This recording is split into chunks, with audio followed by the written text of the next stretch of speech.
बिस्मिल्लाहिर्रहमानिर्रहीम। सेक्शन 55 से सीआरपी से आज अपना लेक्चर शुरू करते हैं और आगे ऑनवर्ड सेक्शंस में अप टू 60 हम कोशिश करेंगे कि उसको कवर कर लें।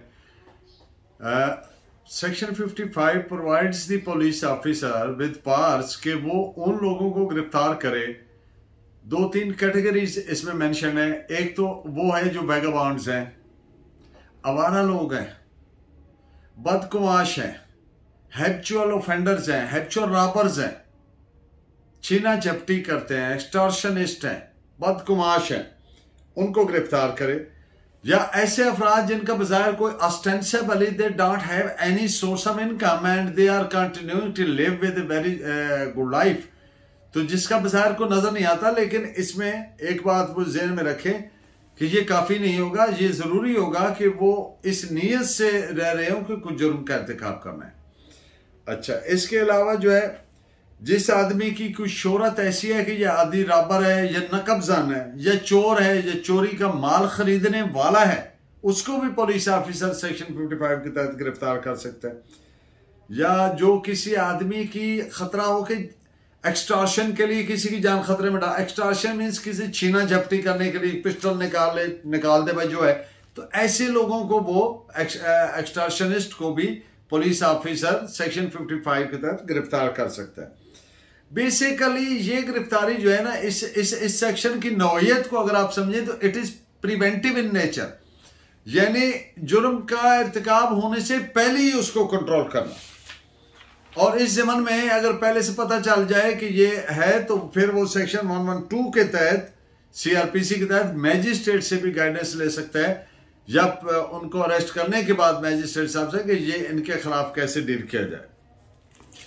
अब बाज़ औक़ात एक सब कॉन्टिनेंट का फेनोमेना है कि कोई नौजवान लड़का जा रहा है, साथ लड़की जा रही है, तो क्या इसको पकड़ लें कि ये? The answer is no, it does not come within the definition of vagabond. तो इसको वो गिरफ्तार नहीं कर सकता। Simple the answer of that is कि नहीं कर सकता। ये वैग्रेंसी के जुमरे में नहीं आता, आवारागर्दी के जुमरे में नहीं आता। इस पे आप केसरा भी नोट फरमाइए। 1971 Pakistan criminal law journal page 12।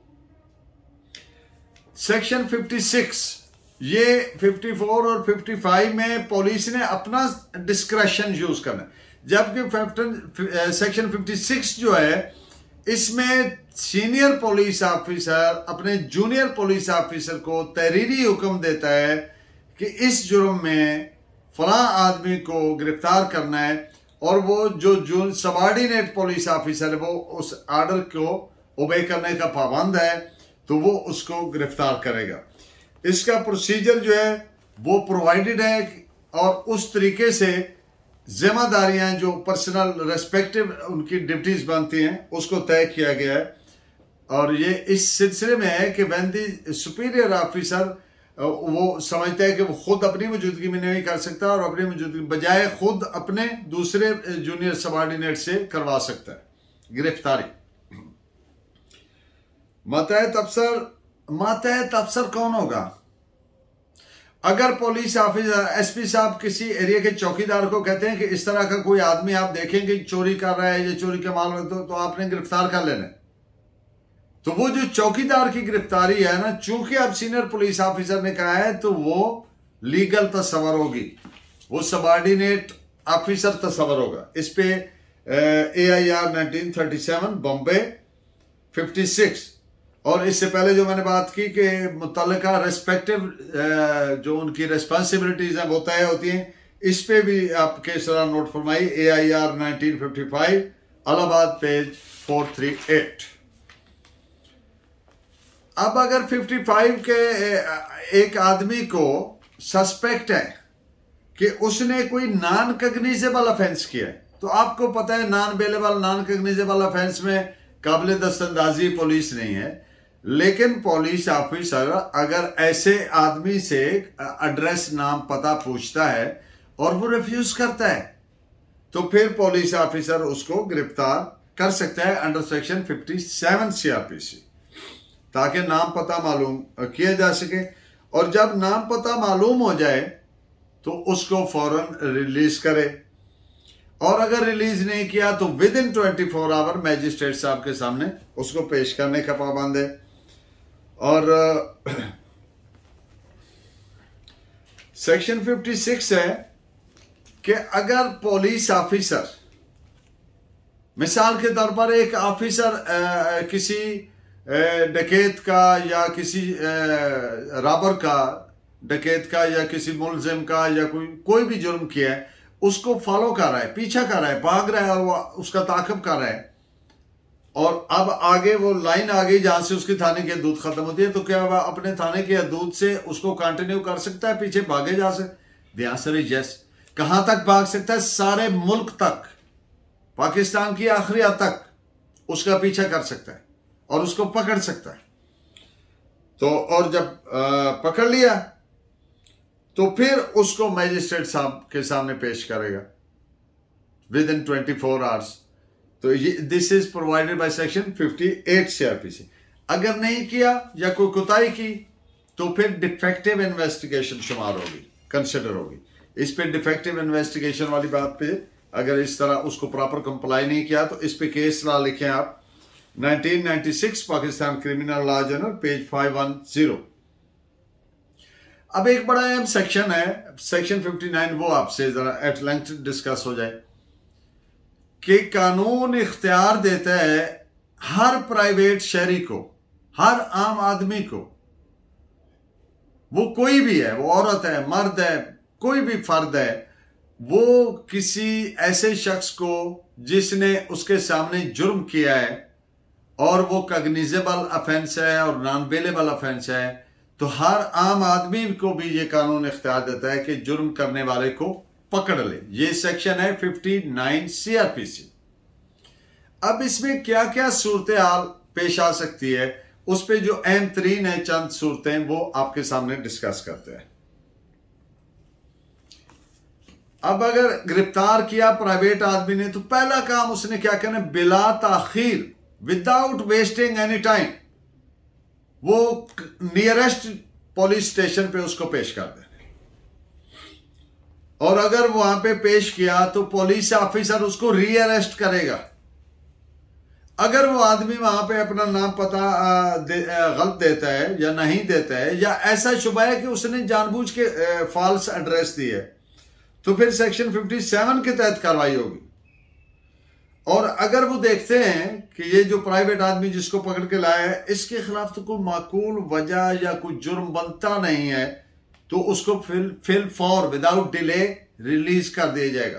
Police officer उसको रिलीज कर देगा। एक ही कंडीशन प्रेसिडेंट है प्राइवेट आदमी के पकड़ने के लिए कि उसके सामने हो, इन हिज व्यू उसके सामने हो। लेकिन आगे चल के हम इस पे दूसरा व्यू भी देंगे कि इन हिज व्यू को नैरोली इंटरप्रेट नहीं करना, लिबरली इंटरप्रेट करना। तो इस पे हाँ एक चीज है कि जुर्म का कॉग्निजेबल और नॉन बेलेबल होना जरूरी है। अगर वो जुर्म नॉन कॉग्निजेबल है और बेलेबल है तो फिर नहीं पकड़ सकता। इस पे आप केस लॉ नोट फरमाइए 1996 Pakistan criminal law journal page 1034। Non cognizable और बेलेबल ऑफेंस की सूरत में अगर कोई प्राइवेट आदमी किसी शख्स को गिरफ्तार करता है तो जो गिरफ्तार होने वाला है उसका राइट ऑफ सेल्फ डिफेंस पैदा हो जाता है। वो आगे से रेजिस्ट कर सकता है अपने उस गिरफ्तारी वाले एक्ट को, क्योंकि वो उसको इख्तियार नहीं है करने वाले को, उसका रॉन्गफुल एक्ट है, लीगल एक्ट नहीं। तो इस पे केस लॉ आप नोट फरमाइए PLD 1953 लाहौर पेज 207। अब अगर कोई चोर है, पता चल गया, आवाज पड़ गई चोर पड़े हुए हैं, चोर पड़े हुए, अब लोग भागे उनके पीछे और चोर ने भागना शुरू कर दिया। जब चोर ने देखा कि ये करीब आ गए और वो वजन उठा के नहीं भाग सकता तो उसने चोरी वाला माल फेंक दिया। अब लोगों ने उसको पकड़ लिया, तो क्या ये लोगों का एक्ट ठीक था? द आंसर इज यस, ये एक्ट बिल्कुल ठीक था। इस पे आप केस लॉ नोट फरमाइए PLD 1969 SCMR page 637 and 1969 Pakistan criminal law journal page 123।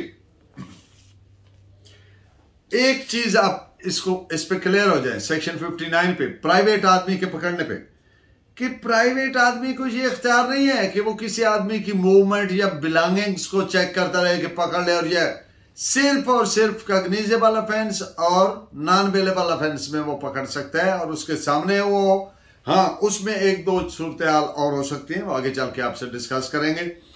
तो ये नहीं है कि इसको मिसयूज हो, ये बिलोंगिंग्स और मूवमेंट को चेक करने का इख्तियार सिर्फ और सिर्फ पुलिस का है, ये प्राइवेट आदमी का नहीं है। The word used in section 59 CrPC in his view, एक तो सीधा सीधा मतलब है कि उसकी मौजूदगी में हुआ।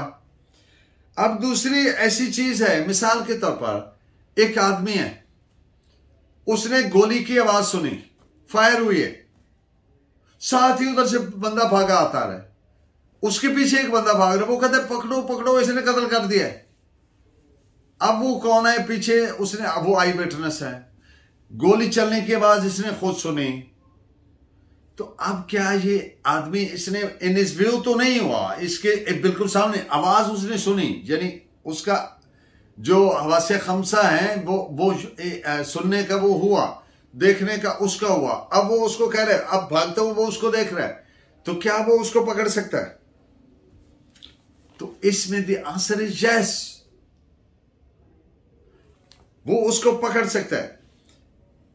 इस पे आप नोट फरमाइए, पीएलडी 1954 लाहौर, पेज 45। दूसरी बात, वो जजमेंट मैं आपको लिखवाता हूं कि सेक्शन 59 इज रेड विद 46 सब क्लास 2 सीआरपीसी। इसी तरह का मामला है, एक आदमी भाग रहा है, दूसरा पीछे भाग रहा है, और उसने सुना है और उस तरह। तो इसमें क्या, वो कैसे पकड़ सकता है उसको इजाजत कर? वो जो पहला आदमी था, गिरफ्तारी उसके जरिए हुई, इसलिए पकड़ा जा सकता है कि पहला आदमी कह रहा है इसको पकड़ो, अब दूसरे आदमी ने खुद भी गोलियों की आवाज सुनी, पहला आदमी कहता है ये कत्ल करके आ रहा है।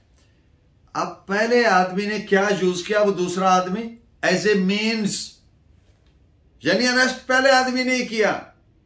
Now is crying after running, while running after the accused, आगे से जो भी नजर आ रहा है कि इसको पकड़ो, तो जो पकड़ने वाला है, आगे से जफ्फा डालने वाला है, वो एज ए मीन यूज हुआ है।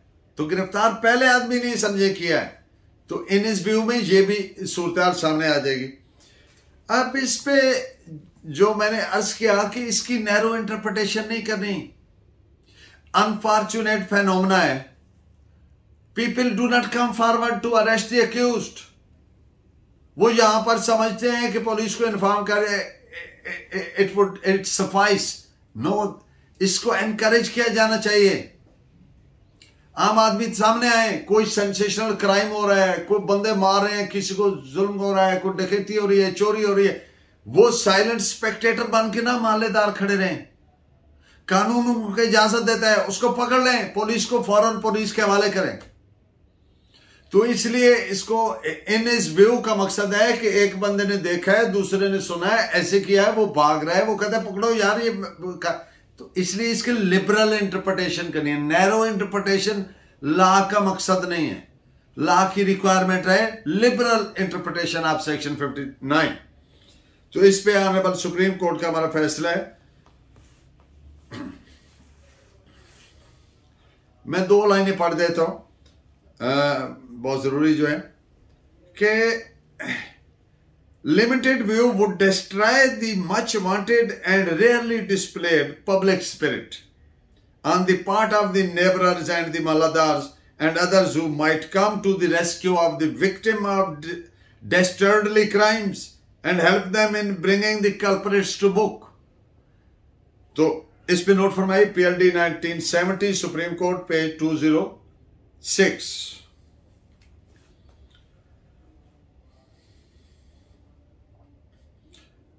अगर एक ऐसी सूरत हाल है कि मुलजिम जुर्म करके भाग रहा है और कुछ लोग उसको पकड़ने की कोशिश में, अब वहां पे कोई रेड कारपेट तो नहीं बिछा हुआ, कोई सारे सेफ्टी मेजर तो नहीं लिए, ये तो एक क्राइम की सूरत हाल है, और वो आगे कोई अनइवन जगह कुछ भी हो सकता है, जो पकड़ने वाले उनको चोट लग सकती है, जो जिसको पकड़ा जाना है उसको कोई इंजरी आ सकती है, वो गिर सकता है, किसी का टांग बाज हो सकता है।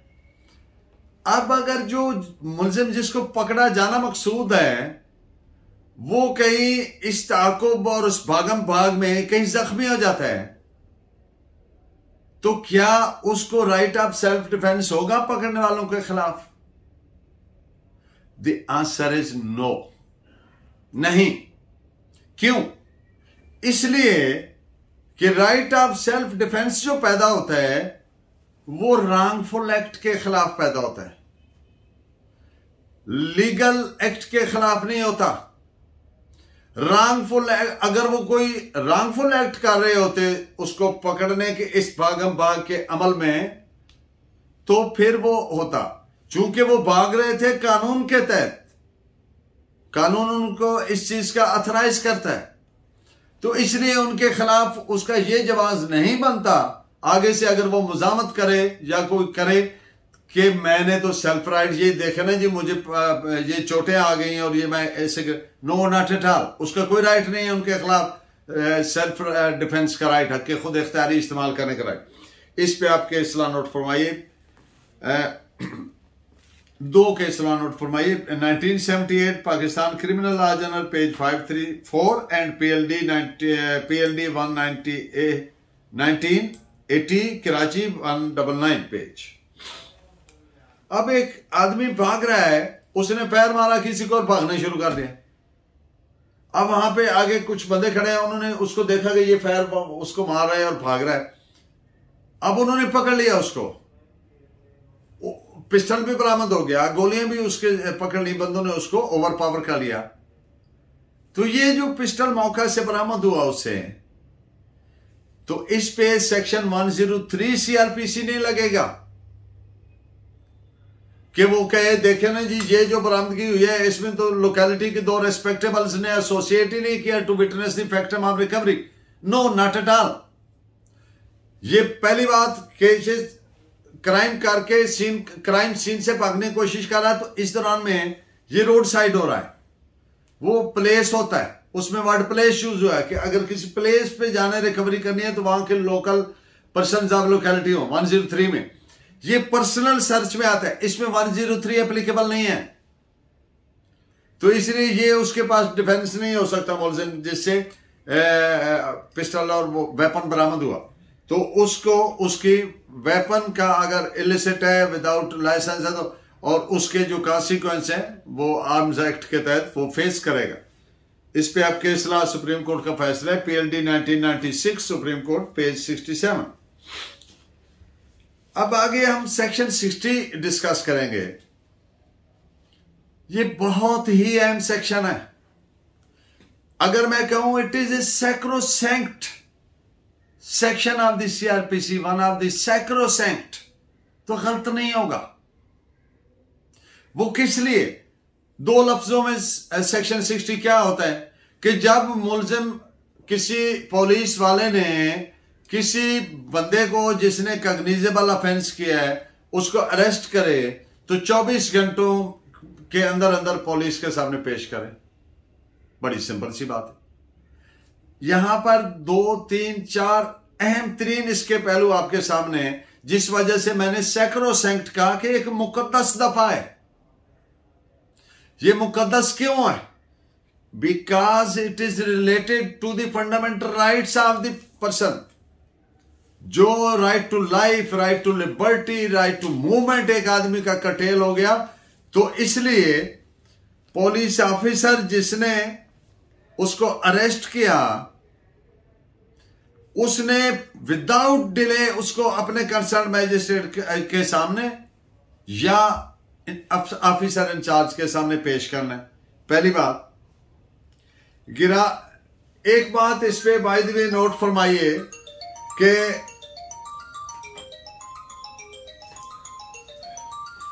अगर किसी आदमी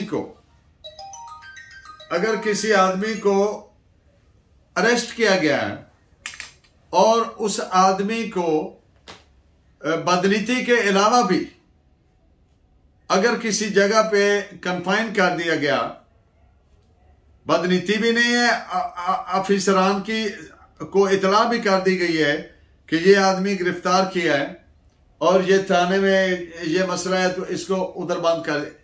क्या वो ऐसे रख सकता है? The answer is no. अब आप सेक्शन 4 सब क्लास 1 सब क्लास एस देखें सीआरपीसी का, वहां पे पुलिस स्टेशन की डेफिनेशन मौजूद है। अगर आईजी भी इजाजत दे दे कि इसको थाने के अलावा फलां जगह पे रख लो फॉर द टाइम बीइंग, तो नहीं रख सकते। वो अगर रखेंगे तो गैर कानूनी होगा, सिर्फ थाने में बंद किया जा सकता है और वो भी कानून के मुताबिक। सेक्शन 60 एंड 61 इनका ये डिजाइंड ऐसे है और इनका मकसद ऐसे है कि भले कितनी नामुकम्मल जुर्म के बारे में इतला है, first of all with in 24 hours magistrate को उस जुर्म की नौयत का पता हो क्या रहा है, क्या जुर्म हुआ है, भले वो अबार्टिव इन नेचर हो, नामुकम्मल हो, इनकम्प्लीट हो, इतना जुर्म कैसे हुआ, क्या वो नहीं है, पता होना चाहिए अंडर इंटीमेशन, ताकि एक जुडिशियल माइंड एक्सरसाइज हो रहा हो।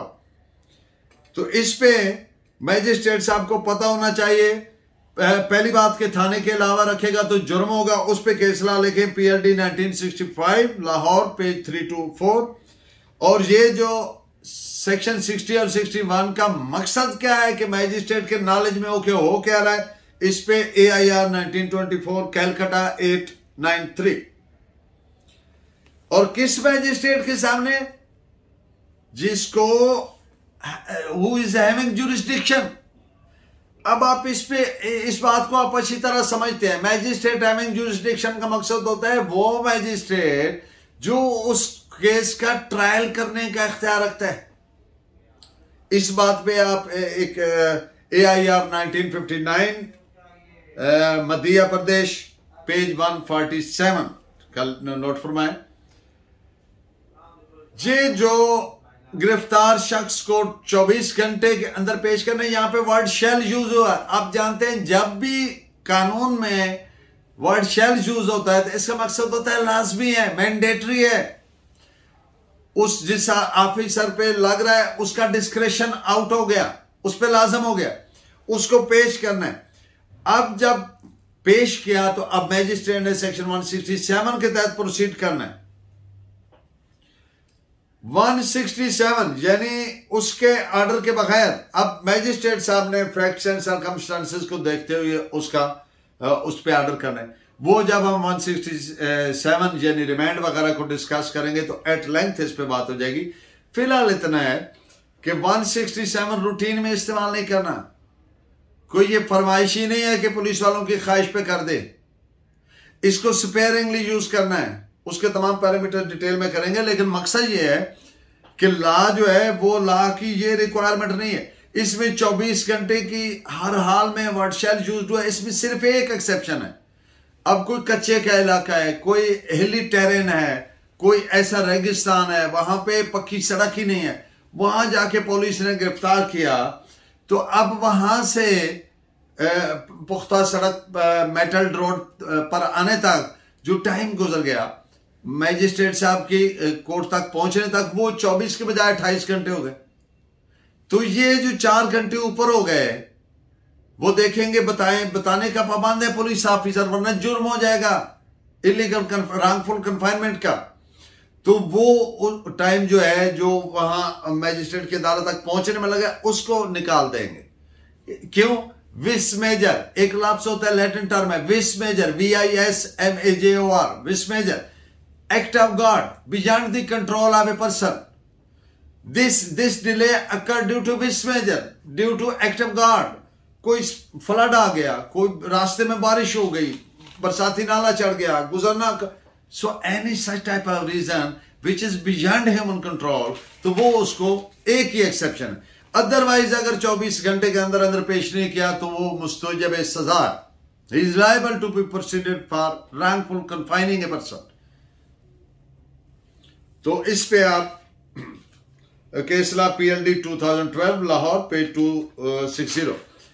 ये जो सेक्शन 60 और 61 है, ये इसलिए नहीं है, पुलिस के पास बंदा कतन इसके लिए नहीं है कि वो उसका रिमांड लें और उससे कन्फेशनल स्टेटमेंट लें या उस पर ड्यूरेस करें, जबर करें, तशद्दुद करें, उगलवाएं। ये इनका कतन इसका ये ऑब्जेक्ट नहीं है। और इसमें 61 सेक्शन के तहत आगे डिटेल में बात आई, जब मुलजिम ये इसका ऑब्जेक्ट ये नहीं है। इस पे आप एक केसरा नोट कर लें, फिर आगे मैं बात करता हूं। 1986 RAT पेज 254। अगर कोई जेल में मुलजिम है और पुलिस ऑफिसर कहता है कि जी मुझे उसका पर्सन चाहिए, कस्टडी चाहिए, मैंने तफ्तीश करनी है इस जुर्म में, किसी दिगर में, तो ये मैजिस्ट्रेट को इख्तियार नहीं है कि सेक्शन 61 के तहत उसका कस्टडी उसको दे। इस पे आप AIR 1956 Madhya Pradesh page 130 and 1956 criminal law journal 619। अब एक जजमेंट है बड़ी सेलिब्रेटेड, मैं कहूंगा कि वेयर इन, मैं उसके अल्फाज पढ़ देता हूं। It is sacred duty of the magistrate to safeguard fundamental rights. Liberty of accused cannot be compromised merely on a formal request of police, and it is the sacred duty of the magistrate, sacred duty, to safeguard fundamental rights of life and liberty of a person. This is reported as PLD 2012 Lahore 260. अब जो remand देना है police ने, it is never meant to extort confession, उस पर तशद्दुद करें बरामदगियां करवाने के लिए या कन्फेशनल स्टेटमेंट के, और मैजिस्ट्रेट सामने फैक्ट्स सर्कमस्टांसेस को सामने रखते हुए रूटीन में नहीं करना।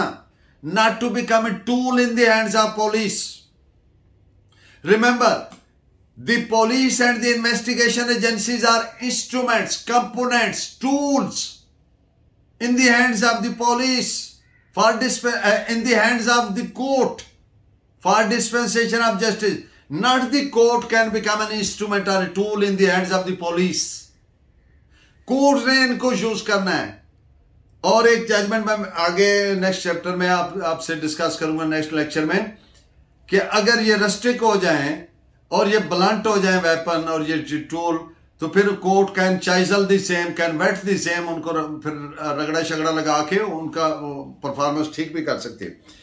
ये जो रूटीन में रिमांड नहीं देना, इस पे आप नोट फरमाइए, PLD 2012 लाहौर पेज 260। और इन द एंड जो मैं मुख्तसरन आपको कानून का मंशा बयान करूं, सेक्शन 60 और 61 में जो एसेंस है वो टू फोल्ड ऑब्जेक्ट है। पहला, law does not favour detention in police custody accept in special circumstance. कानून का यह मंशा ही नहीं है कि किसी आदमी को गिरफ्तार रखा जाए पुलिस की कस्टडी में। In fact it is something abhorrent, detestable in the eye of law. No one should be kept in the custody of police, and the time for which a person is kept in the custody of police that must be minimized. कम से कम police की custody में रखा जाए, ये कानून का मंशा है। और दूसरी बात, to enable the arrested person, अब पेश क्यों किया जाता है 24 घंटे के अंदर, कि जिसको गिरफ्तार किया गया है वो एक ऑनरेबल मैजिस्ट्रेट के सामने पेश हो, वो अपनी रिप्रेजेंटेशन दे कि जनाब ये मामलात हैं, वो ऐसा ना हो जाए कि अनहर्ड हो जाए। तो ये दो इसके बेसिक, ये बहुत खूबसूरत जजमेंट है इंडियन सुप्रीम कोर्ट की, AIR 1972 सुप्रीम कोर्ट पेज 711। और जो एक और ऑब्जेक्ट है सेक्शन 61, ये चेक्स एंड बैलेंसेस है। कोर्ट के सामने पेश किया गया, कोर्ट ने अब उसको रेगुलेट करना है। तो basically it is a check on the power of the executive, the police, कि वो अब देखते हैं executives all over the world, they are used to excesses, वो तजावज करते हैं। तो इसलिए ये उनके खिलाफ चेक है। उनको अगर वो इसमें रॉन्गफुल कन्फाइनमेंट में इन्वॉल्व पाए जाते हैं, 24 घंटे की पाबंदी नहीं की, पेश नहीं किया, तो फिर 61 के तहत कोर्ट क्या कर सकती है? कोर्ट उनके खिलाफ मुकदमा तक दर्ज, तादीबी कार्रवाई, पेनल्टी एक्शन ले सकते हैं। और लॉ का मंशा है कि जब एक आदमी को 24 घंटे के अंदर पेश नहीं किया गया तो वो मैजिस्ट्रेट उसके खिलाफ सख्ती से निपटे। It is reported as 1982 PSC page 485। और in the end Indian supreme court का एक सेलिब्रेटेड जजमेंट है कि ये जो इख्तियार है बगैर वारंट के पुलिस वाला इख्तियार कर ले, इसमें डबल एहतियात की जरूरत है और इसमें 24 आवर्स में वो अगर पेश नहीं हुआ तो ज्यादा सख्ती से निपटा जाए, क्योंकि उस आदमी के rights of life and liberty meaning fundamental rights are being can be jeopardized. तो अब उसके सामने पेश क्यों किया जाता है? क्योंकि ताकि जुडिशियल माइंड अप्लाई हो ऑन फैक्ट सर्कमस्टेंस। इसको नोट फरमाइए, AIR 1953 supreme court page 10। Thank you very much. Keep in touch with, and I'm grateful for your valuable suggestions. Continue your valuable comments and suggestions. Thank you very much. Allah ne ke baad.